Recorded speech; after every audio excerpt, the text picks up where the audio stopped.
Hey guys, welcome to another episode of the Vinyl Den, your channel for record collecting by record collectors. I'm Nick. Today I'm talking about who I think are the 5 biggest classic rock bands of all time. There's a bunch of links down below. Make sure you go check all those out. There's links for the Vinyl Den Facebook group, for our merch page, for the Apple Music and Spotify weekly playlist that we put together, and also the Patreon page. So make sure you check all that out. Of course, if you enjoyed the episode, make sure you give me a thumbs up. Hit that subscribe button down below. And make sure you hit that notification bell so you're notified every time I release new episodes. So when I started thinking about who are the 5 biggest classic rock bands, this is actually a pretty hard list for me to put together. It took me a while to kind of narrow it down.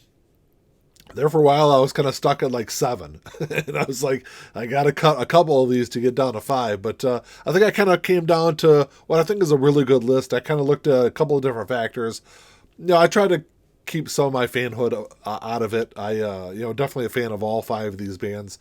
But I kind of looked at influence and, overall album sales and things like that. And, obviously some of that is very, subjective. But, the way I kind of looked at it was just kind of overall longevity and kind of like the whole body of work for these bands.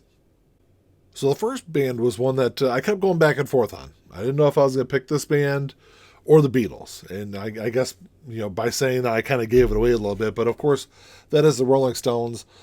The Rolling Stones, like I said, I want to put the Beatles on the list, but, even though the Beatles were hugely influential in music, because of the long career that the Rolling Stones have had, I mean, they've sold well over 100 million albums also. It's really kind of hard to kind of knock them and kind of downplay the importance that they've had to rock music, not only from that early period in the 60s and 70s, but all the way, through today. I mean, they're still, hugely influential to newer bands today too. So Rolling Stones, they're a band that, for a long time, I kind of felt that they were a little overrated. I think over the last, 5-6 years, as I've kind of dug deeper and deeper into their catalog, from beginning to end, I mean, they've got so many great albums.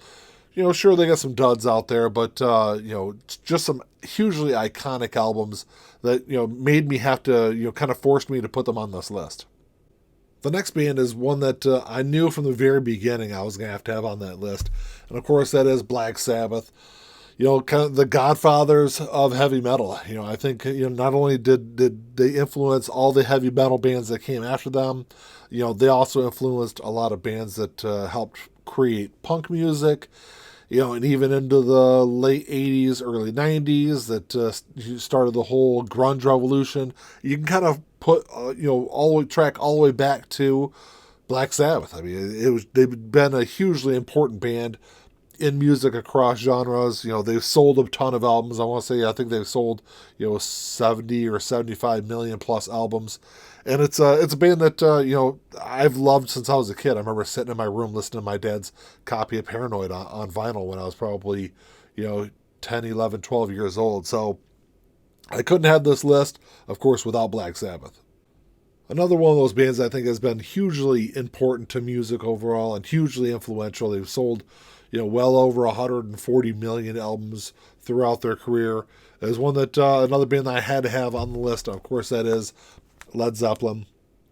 I feel like Led Zeppelin has kind of fallen off in popularity over the last, couple of decades, but, their music is still influential. You look at bands like Greta Van Fleet, who, I know a lot of people kind of, hate on them for being a Led Zeppelin tribute band, but it's not. Their music has definitely kind of shifted and evolved a little bit in a different direction. But their early stuff was very, very Led Zeppelin-like. But great music from beginning to end. So many great albums. Led Zeppelin 4 is one of my favorite albums of all time. Physical Graffiti is up there too. Of course, with the death of John Bonham, the band ended at that time. But it was really kind of sad because I think they would have went on and made some great music, throughout the rest of their career. But like I said, when I'm looking at just importance and influence and album sales and a little bit of how much I love the band, definitely have to have Led Zeppelin in there. Another hugely important band, another band that's, probably one of my top 5 or 6 bands of all time. Been hugely important, hugely influential. They've sold over 180 million albums over the course of their career. Of course, that is the band Queen. Of course, fronted by Freddie Mercury, who, in my opinion, is the greatest frontman in rock history. And they're another one of those bands that I don't think really ever created a bad album. Yeah, later in their career, they definitely shifted tone, music tones, and kind of went down a different musical path. But I think a lot of the stuff they did on those later albums, is definitely still kind of top notch. I think Hot Space is probably the only bad album that Queen ever made, and that has Under Pressure on it, which is probably my favorite Queen song. So it's still a good album because of that one track. But they're a band that it's funny. I felt like they, through the later part of the 80s, they kind of dropped off, and then Wayne's World came out, and Queen blew up again, and has, I think, remained pretty influential and pretty popular through today. They still are on the Billboard list, the Billboard Top 200 at the end of the year. So it seems like every year one of their albums is on there. So I know that there's been a couple reissues of their albums over the last couple of years also that kind of helped keep popularity of Queen up. But when I talk about my top five, they're one of those bands that I definitely have to have in my list. They're definitely one of my favorite bands of all time. Even though, like I said, I try to keep a lot of my personal feelings out of the list. I think you can't have a list. You can't talk about the biggest classic rock bands of all time without talking about Queen. And then last on my list is one that I'm sure a lot of you people have already guessed has to be on my list. Of course, that is Pink Floyd. They've sold over 120 million albums over their career. Dark Side of the Moon and The Wall I think are still two of the top 20 or top 25 selling albums of all time. Hugely influential, not only because of their albums, but a lot of the stuff that they did. They were one of the first bands to have used lasers in their concerts and their live shows and things like that. A lot of the recording techniques that they used in the early part of the 70s were very revolutionary at that time. It really kind of changed music moving forward. So not only were Pink Floyd hugely, hugely important and influential in their music, but also in a lot of the stuff that they were kind of doing behind the scenes. Like I said, concerts and techniques and things like that. And they kind of helped push music forward. And it's a band that, they are definitely one of my favorite bands.